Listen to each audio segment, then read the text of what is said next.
If we take a look at the overall results, mostly in line with what was expected, and I know there are a couple headlines caught BMO and Royal Bank in terms of them missing expectations. But why do you think, given the results, which I think you characterize as not bad, why do you think investors were selling on those results?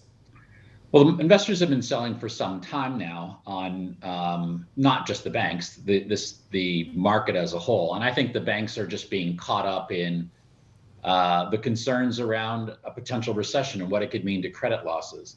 I think it would be right to characterize the results as pretty good on an underlying basis. Credit losses remain very low, margins improved significantly. Capital markets, of course, were weak.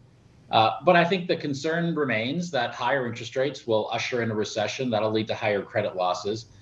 What's interesting is that we're not seeing any evidence of that right now. There really is very little evidence that the credit markets are in trouble. Certainly leveraged loan spreads did move out in the quarter, but credit markets and credit conditions generally look really solid. The market's just looking ahead right now. Let's talk a bit about the interest rate situation. Rising rates can be good for banks, not so great for the economy, so you have to balance that, but also can't be great for the consumer, especially when you look at things like variable rate mortgages, of which there are a few in Canada. So what do you see there? How do you see this playing out, the impact on housing prices and the consumer with variable rate mortgages? Well, variable rate mortgages account for about 1/3, maybe a little less than 1/3 of all mortgages outstanding in Canada. And when rates were very low, say 2020, 2021, people that got into a variable rate mortgage were paying very little, maybe 1.5%, 2%. Rates have moved materially higher now. Your mortgage payment doesn't increase, but the amount of principal that your mortgage payment covers decreases substantially. And as a result, the amortization period of your mortgage gets extended quite a bit further. The banks disclosed this quarter that the number of mortgages with 35-year plus amortization periods is now approximately 20%. It was single digits just a few quarters ago. Ultimately, if rates continue to move higher, and we expect they will over the next few quarters, we'll reach what we call a trigger point. The trigger point is when your mortgage payment's not covering any more than just the interest. At that point, you'll probably get a call from your bank asking you to increase your payment or make a down payment. Now, I don't think that number is very big. We're probably not talking about a lot of people in the next couple of quarters. The bigger issue is what happens to these variable rate mortgages and even fixed mortgages in 2025, 2026. That's roughly 5 years after the very, very low mortgage payments or mortgage rates of 2020 and 21. At that point, we could have a lot of folks dealing with materially higher mortgage payments, both variable and fixed. If in fact mortgage rates remain this high 3 or 4 years from now, that's really hard to say. We could enter into a recession, which is what we talked about a moment ago, and that could drive rates much lower again. But that's one of the big topics that came up on the conference calls this quarter for the Canadian banks, and it's one of the issues I'll be focusing on over the next couple of years. Let's talk about the individual banks, and let's start with BMO and Royal, if we could. Those banks, of course, have the largest capital markets, and both of those banks missed results. So let's start with Royal. Maybe tell us what happened, and we can get into the rest, but what you're seeing. Sure. Royal and Bank of Montreal, you can kind of think of these together. They have large leveraged loan portfolios in their U.S. business. These leveraged loan portfolios, there's the loans that they want to hold in our balance sheet to maturity, and then there are loans that they originate with the purpose of syndicating or selling shortly after. But during the quarter, leveraged loan spreads increased substantially, or the value of leveraged loans declined. That resulted in Bank of Montreal and Royal having to take these mark-to-market charges on their leveraged loans. What's interesting is that these charges are not, for the most part, realized losses. These are unrealized losses that have to be recorded in your current quarter earnings. With leveraged loan spreads coming down a little bit, improving since the end of the quarter, it's very conceivable that these mark-to-market charges in Q3 could be mark-to-market gains in Q4. It kind of depends on what the market feels like and how leveraged loan spreads evolve over the next few months. But I want people to keep in mind here, we are talking about unrealized losses. The other thing we should keep in mind is that these balances of unrealized, or rather of leveraged loans that are marked to market every quarter, these are measured in the sort of $4 to $5 billion range for these two banks. That is a very small number in the context of trillion-dollar balance sheets. So I was a little surprised to see the market focus so much on the mark-to-market leverage loans. They're not that big a deal, and in fact could be gains as early as next quarter. Yeah, it's an interesting to see how this happens. Is there anything else with BMO and Royal that stood out just individually? Yeah, well, Royal showed that their business or their the deposit franchise is very strong. We Yeah. saw significantly stronger margins in both Canada and the US.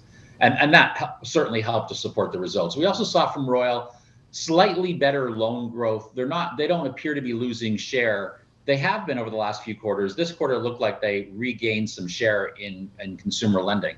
In BMO's case, what surprised me the most was that BMO's margins held in really well as interest rates were falling, and then we saw margins improve kind of quickly as interest rates were rising. That's an unusual circumstance. In fact, BMO's the only bank where margins are higher today than they were in Q1 20.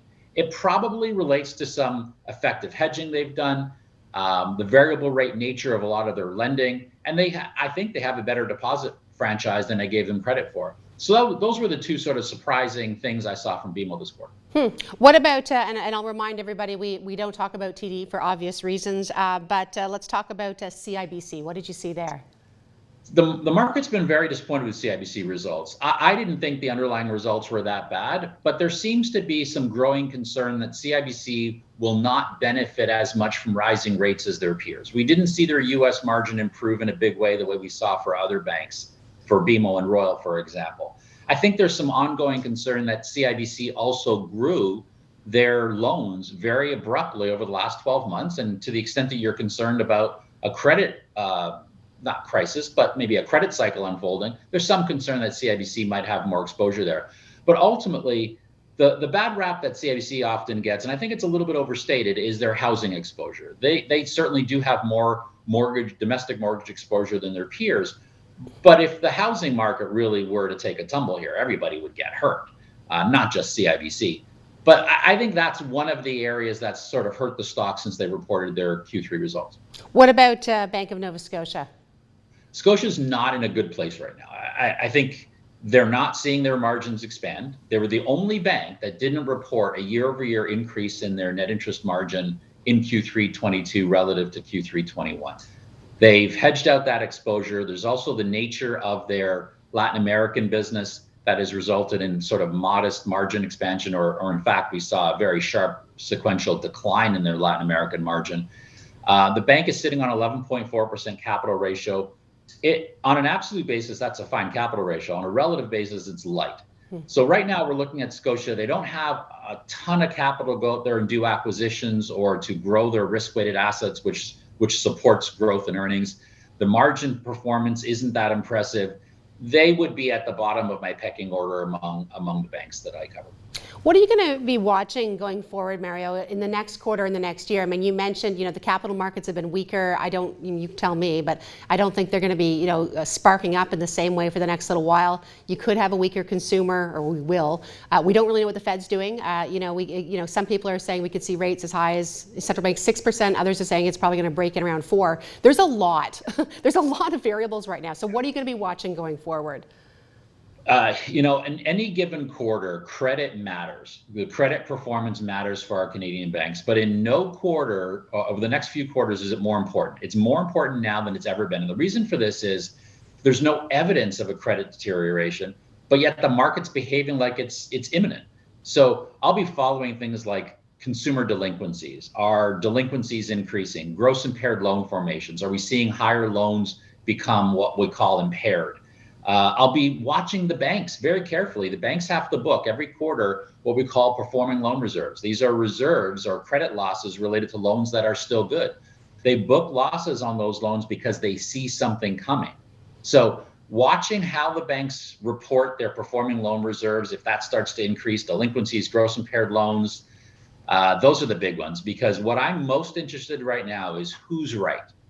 Is it the market pricing in this big credit cycle, or is it really what I'm seeing with my own eyes right now, which is no signs of a credit cycle? So which of the two is right?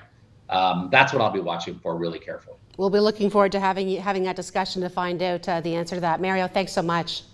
Thanks.